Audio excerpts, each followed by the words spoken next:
और बहुत अच्छा, बहुत बेहतरीन वीडियो है, पूरा देखो।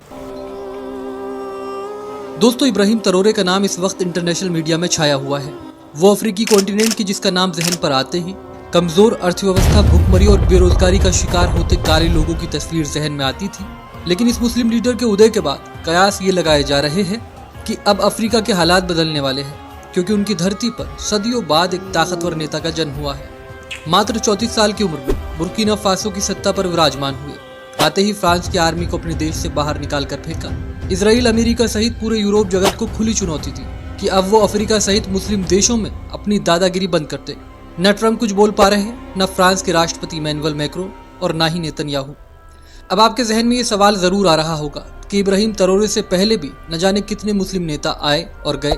सद्दाम आए, अमेरिका को धमकी दी, विरोध किया, सद्दाम खत्म, लेकिन अमेरिका आज भी सुपर पावर है।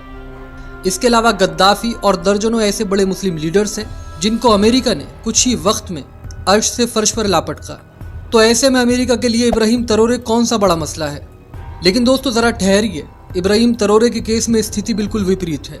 इब्राहिम तरोरे कोई राजनीति के दम पर बुर्किना फासो की सत्ता पर विराजमान नहीं हुए हैं, बल्कि इसके पीछे छुपी है उनकी 16 सालों की वो कड़ी ट्रेनिंग, जो उन्होंने विश्व की सबसे खतरनाक कमांडो फोर्स कोबरा बटालियन में ली है। क्यों दुश्मन ताकतें इब्राहिम तरोरे से इस कदर खौफजदा है और क्यों चाहकर भी उन पर हमला करने से पहले दुश्मन 10 बार सोचेगा? इसको आप कोबरा यूनिट की ट्रेनिंग के बारे में जानने के बाद बखूबी समझ जाएंगे। दोस्तों, cobra commando battalion Burkina Faso की स्पेशल फोर्स है, ठीक वैसे ही जैसे भारत की एनएसजी या अमेरिका की नेवी सील है। कितनी मुश्किल होती है कोबरा यूनिट की ट्रेनिंग, कुछ महत्वपूर्ण बिंदुओं से आप बखूबी समझ सकते हैं। आपको बता दें, 100 में से सिर्फ 10-15 जवान ही इसको पास कर पाते हैं। हर दिन का ट्रायल फिजिकल, मेंटल और इमोशनल ब्रेकिंग लेवल पर होता है। कई बार जवान बेहोश हो जाते हैं, कुछ मेडिकल आउट हो जाते हैं। कम से कम 35 किलो वजन के साथ 20 से 30 किलोमीटर की दौड़ इनके लिए आम बात होती है। नींद सिर्फ 3 से 4 घंटे की मिलती है और कई बार तो लगातार 72 घंटे बिना नींद के मिशन सिखाए जाते हैं। आपको बता दें, कोबरा यूनिट को वही मिशन मिलते हैं जहां मौत की गारंटी होती है और सिर्फ जीत ही उनकी जिंदगी को बचा सकती है। इसीलिए इन सैनिकों को इस स्तर पर तैयार किया जाता है कि वो हर सिचुएशन से निपटने में सक्षम हो। इस यूनिट के सैनिक गुरिल्ला युद्ध में निपुण होते हैं। जंगलों और पहाड़ियों में छिपकर दुश्मनों पर कैसे हमला करना है, कैसे जिंदा बचना है, ये उनके लिए मामूली सा टास्क होता है। पानी, खाना, मदद कुछ भी ना हो तब भी कैसे जिंदा रहा जाए, ये सिखाया जाता है। कई बार जवानों को 3 से 5 दिन बिना खाने पीने के छोड़ दिया जाता है।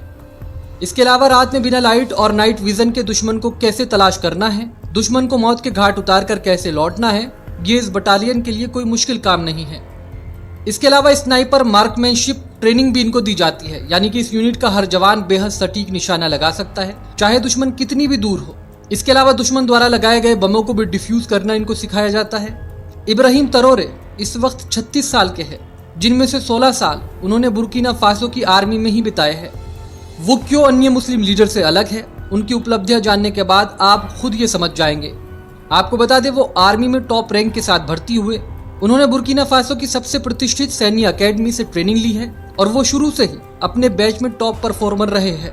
आतंक विरोधी अभियानों में वो अग्रिम पंक्ति में लड़े। उन्होंने साहेल रीजन में ISIS और अलकायदा जैसे आतंकियों के खिलाफ चलाए गए खतरनाक ऑपरेशंस में सीधी भागीदारी ली है। इसके अलावा वो बुर्किना फासो की सबसे खतरनाक एलिट फोर्स कोबरा यूनिट, जो कि आतंकवादियों के खिलाफ सबसे कठिन मिशन संभालती है, उसके चीफ भी रहे हैं। कई बार उन्होंने सीधे दुश्मन के इलाके में जाकर ऑपरेशन लीड किए, जिसके लिए उन्हें कई सैन्य सम्मान भी मिल चुके हैं और इसी वजह से वो UN की शांति सेना का भी हिस्सा रहे हैं। उन्होंने सिर्फ कुछ ही सालों में लेफ्टिनेंट से कप्तान के पद तक और फिर जनरल के पद तक तरक्की हासिल की। इतनी जल्दी इस रैंक तक पहुंचने वाले वो बुर्किना फासो के इकलौते सैन्य अधिकारी है। उन्हें एक ऐसा लीडर माना जाता है जो अपने सैनिकों के साथ खाता है, उनके साथ चलता है, यानी मैदान में खुद भी मौजूद रहता है। इब्राहिम तरोरे ने आतंकवादियों के खिलाफ कई रणनीतिक प्लानिंग, इंटेलिजेंस बेस्ड ऑपरेशन को सफलतापूर्वक अंजाम दिया है। उनका तेज निर्णय लेने का कौशल संकट की घड़ी में सेना को दिशा देने के लिए हमेशा कारगर रहा है। वक्त पड़ने पर उनका स्पीच देने का अंदाज उन्हें सबसे खास और प्रभावशाली बनाता है। तभी तो सत्ता संभालते ही उन्होंने फ्रांस को 2 टूक ये कह दिया था, या तो हमारे देश से बाहर निकले या फिर हमसे युद्ध के लिए तैयार रहे। रक्षा विशेषज्ञों की माने तो अमेरिका और वेस्टर्न जगत के लिए चिंता की बात यह है कि सत्ता संभालने के बाद से तरोरे लगातार अपने भाषण के जरिए सिर्फ बुर्किना फासो को ही नहीं बल्कि पूरे अफ्रीकी कॉन्टिनेंट के देशों को एकजुट करने की कोशिश कर रहे हैं। इसके अलावा उनका मुस्लिम होना भी उनके लिए फायदे का सौदा है, जिसकी वजह से उन्हें ईरान और तुर्की जैसे ताकतवर मुस्लिम देशों की भी हिमायत हासिल होगी। जानकारों की माने तो ये तरोरे का सैन्य एक्सपीरियंस ही है जिसकी वजह से वो समझ गए हैं कि अगर वेस्टर्न जगत से निपटना है तो रूस के साथ जाना होगा और अपनी आर्मी को और अधिक ताकतवर बनाना होगा। यही वजह है कि उन्होंने खुद रूस के राष्ट्रपति व्लादिमीर पुतिन से मुलाकात की और अपनी सैन्य क्षमताओं को मजबूत करने के लिए कई तरह के आधुनिक वेपन्स भी रूस से खरीदे। कहा जा रहा है कि पुतिन के संबंध इब्राहिम तरोरे के साथ शानदार है और यही वजह है कि अमेरिका सहित यूरोपीय देश इब्राहिम तरोरे से फिलहाल तो उलझना नहीं चाहेंगे। अब ये तो आने वाला वक्त ही बताएगा कि इब्राहिम तरोरे चीज़ों को किस तरीके से हैंडल करते हैं। क्या वो सिर्फ इतिहास का हिस्सा बनकर रह जाएंगे या फिर कुछ ऐसा कारनामा अंजाम देने में सफल होंगे जो उनके नाम को इतिहास के पन्नों में सुनहरे अक्षरों में दर्ज करवा देगा। आपका इब्राहिम तरोरे के बारे में क्या कहना है? अपनी राय हमें कमेंट सेक्शन में जरूर लिखिए।